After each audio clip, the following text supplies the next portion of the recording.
ओम नमः शिवाय. नमस्कार सगळ्यांना. मी कविता नेहरे आणि तुमचं सगळ्यांचं स्वागत आहे अन्नपूर्णा बाय कविता नेहरे या यूट्यूब चॅनलवर. चला आज आपण बनवूया काहीतरी वेगळी रेसिपी.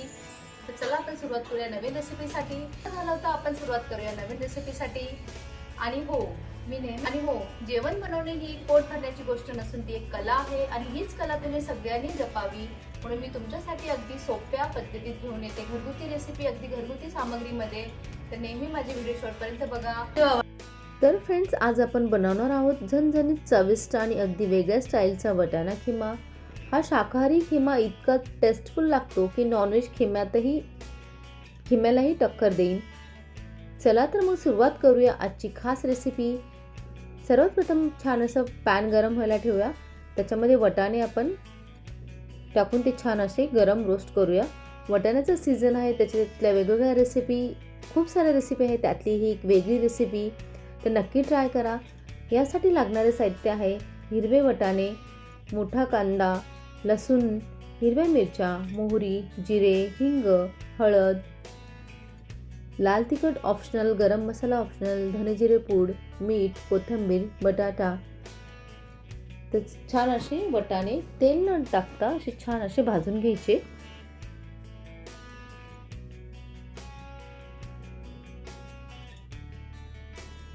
वाटाणे छान असे भाजले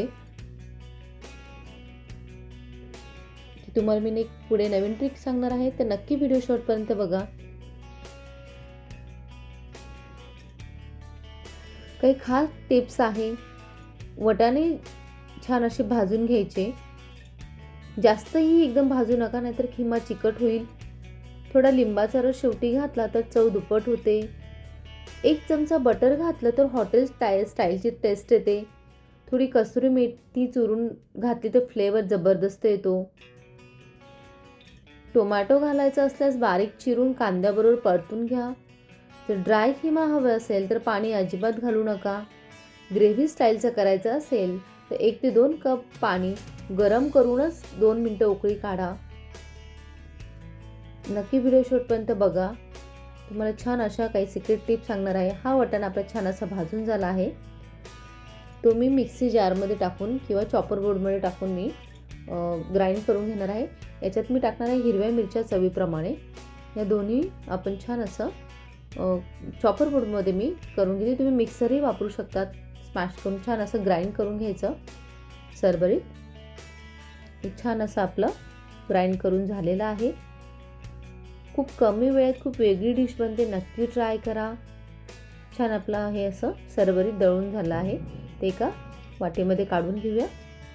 जास्त बारीकही नाही आणि जास्त जाडही नाही. क्रश करून घ्यायचं आहे फक्त असं. छान असं आपलं क्रश करून झालं आहे.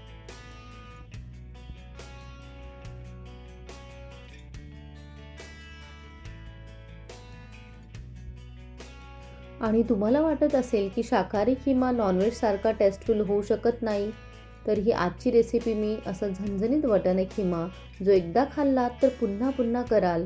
आणि शेवटी सांगणार आहे हॉटेल स्टाईल सिक्रेट टिप, म्हणून व्हिडिओ शेवटपर्यंत नक्की बघा. वाटाणे ही जाडसरच वाटून घ्यायचे आहे मिक्सरमध्ये पल्स मोडवरती. आणि छान असं कढई आपण गरम करायला ठेवूया. त्यात तेल ॲड करूया.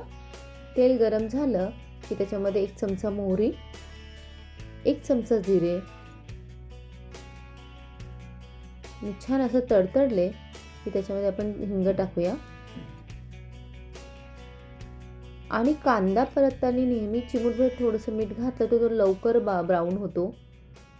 एक सिक्रेट टिप आहे, करून बघा. जर तेल कमी वापरलायचं असेल तर थोडंसं मीठ टाकायचं कांदा परतताना, लवकर तो सॉफ्ट होतो. थोडीशी साखर घातली तर मसाल्याचा बॅलन्स छान येतो. 1 चमचा भाजलेले शेंगदाणे कूट घातला तर टेक्स्चर हेवी आणि टेस्टी होते. ऑप्शनल आहे, मी टिप्स सांगत आहे. शेवटी तुम्ही 1 चमचा तूप घातलं तर सुगंध अप्रतिम येतो. कांदा असा सोनेरी रंग येईपर्यंत छान असा परतवायचा. त्याच्यामध्ये बटाटे टाकले चिरून, तेही छान असं शिजेपर्यंत परतवायचे.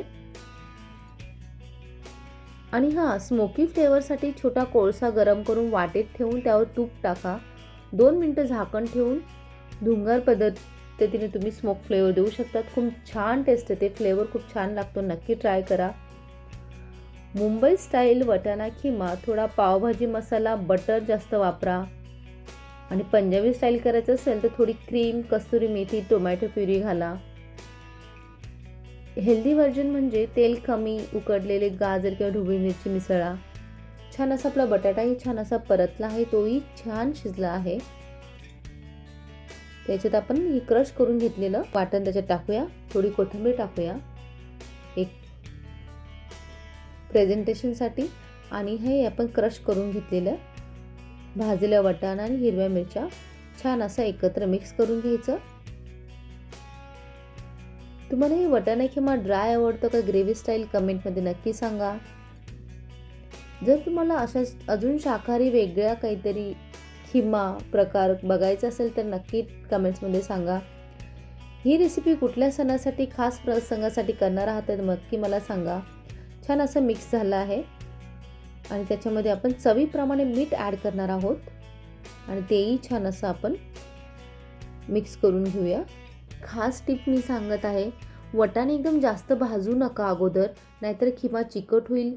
थोडा लिंबाचा रस शेवटी घातला तर चव दुप्पट होईल. 1 चमचा बटर घातलं तर हॉटेल स्टाईल टेस्ट आणि टेक्स्चर येईल. थोडी कस्तुरी मेथी चुरून घातली तर फ्लेवर जबरदस्त येतो. टोमॅटो घालायचा असेल बारीक चिरून तर कांद्याबरोबर परतून घ्या. जर ड्राय खिमा हवा असेल तर पाणी अजिबात घालू नका. ग्रेव्ही स्टाईल करायचं असल्यास तुम्ही एक अर्धा कप पाणी घालून 2 ते 3 मिनटं उकळी येऊ काढू शकतात. आणि हो, कशासोबत खायचा?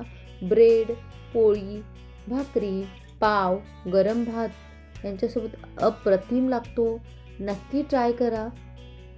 जर तुम्हाला ही रेसिपी आवडली असेल, व्हिडिओला लाईक करा आणि नवीन असाल तर सबस्क्राईब करायला विसरू नका आणि बेल आयकॉनवरती नक्की प्रेस करा, जेणेकरून माझे नवीन रेसिपी अपलोड झाल्यावर तुम्हाला नोटिफिकेशन लगेच येईल. आणि तुम्हाला अजून कुठली रेसिपी पाहायला आवडते ते मला अन्नपूर्णा बाय कविता नेरे या यूट्यूब चॅनलला नक्की सांगा कमेंट्समध्ये आणि सबस्क्राईब करायला विसरू नका. अशा सोप्या आणि चविष्ट रेसिपी तुम्हाला इथे मिळतील. घरच्या घरी साध्या वाटाण्यापासून इतका छान खिमा तयार होतो. फक्त थोड्या योग्य टिप्स माहीत असल्या की पुरे. तुम्ही हा खिमा नक्की करून बघा आणि फोटो मला इंस्टाग्राम टॅग करा. ही रेसिपी सेव्ह करून ठेवा, कधीही पटकन कामाला येईल. आणि हो, एक छोटंसं पण खूप महत्त्वाची टिप सांगते. जर वाटाणा फ्रोझन वापरत असाल तर आधी गरम पाण्यात 5 मिनिटं ठेवा, मगच वापरा. रंग आणि चव छान राहते. वाटाणा जास्त स्मॅश करू नका, नाहीतर खिमा पेस्टसारखा होईल. जर मुलांसाठी करत असाल तर तिखट कमी आणि थोडंसं बटर जास्त घाला. पार्टीसाठी करत असाल तर वरून बारीक चिरलेला कांदा, बटाट्याचा तुकडा ठेवा. अगदी हॉटेलसारखा दिसतो. दुसऱ्या दिवशी हा खिमा अजूनही चविष्ट लागतो, कारण मसाले छान मुरतात. जर वाटाणा जुना असेल तर उकडताना चिमूटभर सोडा घातला तर लवकर शिजतो. ही टिप्स आहे, खिम्यासाठी नाही, पण नॉर्मल टिप्स सांगते मी. चला तर मग आता आपला झणझणीत वाटाणा खिमा सर्व करूया. आवडल्यास लाईक करा, शेअर करा आणि नवीन असेल तर सबस्क्राईब करायला विसरू नका. पुन्हा भेटूया एक नवीन चवीसोबत, नवीन रेसिपीसोबत. तोपर्यंत धन्यवाद.